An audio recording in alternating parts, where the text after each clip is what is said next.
Hey everybody, welcome back to Watch It Played. My name is Rodney Smith, and this is Luke Smith, and we're continuing our playthrough of Mansions of Madness 2nd Edition. That's right. Before we get started though, I do want to mention, I've seen in the comments the last couple of episodes, people were wondering, why are we not using Min's special ability? Is it because we're forgetting? No, we would never forget to use a special ability. Actually, we would, but in this case, that's not why it's happening.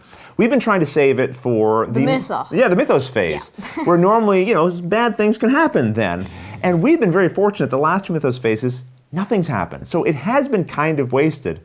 But I know personally, I prefer not to use it if we have the option to use a token. I'd rather use it when we roll and we don't have the option to use tokens and we really need that extra success. So if you're wondering, we haven't forgotten.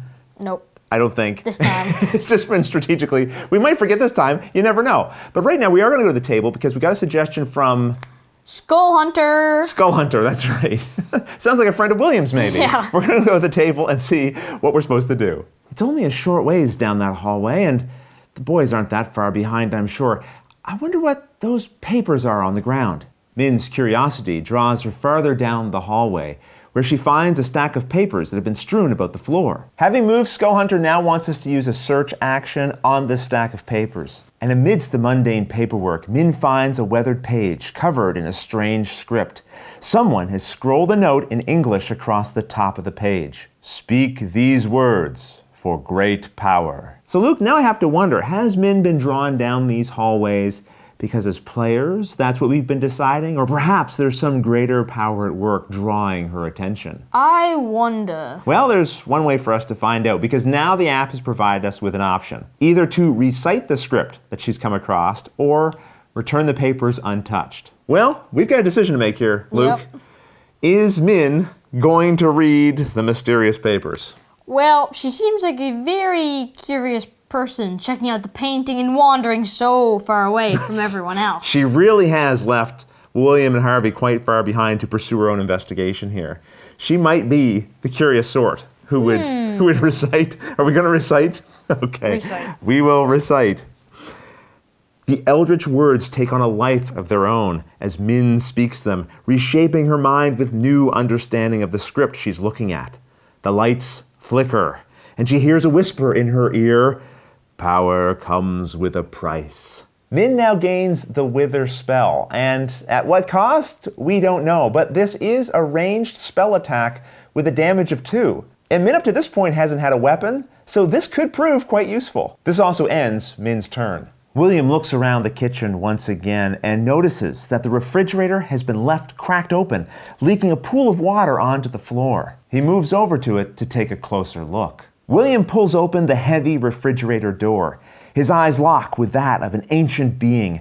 Visions flash into his memory, and he hears its alien words in his mind, revealing to him unknowable truths and unspeakable secrets. From what he just experienced, William now suffers one face-down horror, but he also gleaned some new power. He gains the Feed the Mind spell. This will now allow him, for an action, to choose himself or another investigator within range to gain the focused condition. I'll show this condition on screen. You can see it says that you may discard it to convert all investigation results, those are the ones showing the magnifying glass, to elder signs, known as successes, while resolving a test. William gives his head a shake as if coming out of a daze. This is the craziest kitchen I've ever been in. By thunder, I've got to get out of here. Gathering his wits about him, he steps back into the dining room. Harvey turns to William. William, have you seen Min? I thought she was with you. Blast it.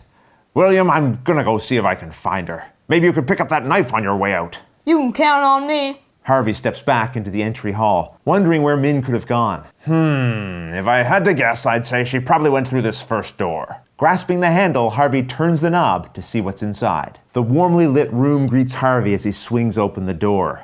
A pool table takes up most of the room, and a small bar stocked with bootlegged liquor is tucked into the corner next to the door. Behind the bar, a large chest catches his eye. For free, we may now move one space into the explored area, which we'll have Harvey do. Harvey executed a move action and an explore action, and although he moved 2 spaces, one of those spaces was given freely by the explore action, so that doesn't count. He could still move another space. But no reason to do that. Right, Luke, I agree. He's already next to a search token. May as well leave him there for next time. Harvey grunts to himself.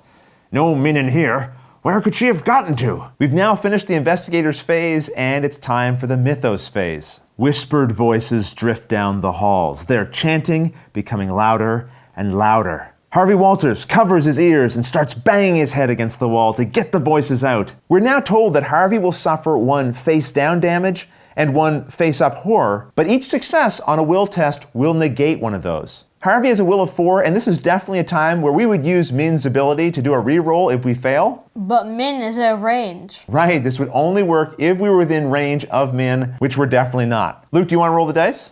Let's see what happens if you roll them. Oh boy, putting the blame on me, are we? Go risky. 4 dice. Hey, you know what? Not too bad. I rolled 1 success, and I'm going to turn one of these investigator sides over to a success by spending a clue token. With 2 successes, we negate both of the effects that we were going to suffer. It's going to take more than a few whispers drifting down the hall to unsettle him. Well, that's the end of another round. We've explored more of the mansion. More of it is revealed to us. We've got better gear. Oh, and yeah. Spells. Spells. 3 spells.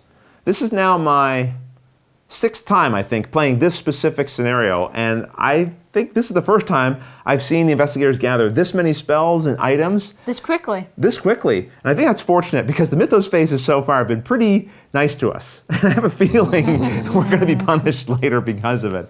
Well, we're going to end here. Turn things over to you guys. Let us know what you think we should do with the investigators in the next episode. Put your comments below. If you like what someone says, give them a thumbs up. If you don't like it, propose your own suggestion, whichever one gets the most votes. That's what we'll come back and do. But until the next episode, thanks for watching.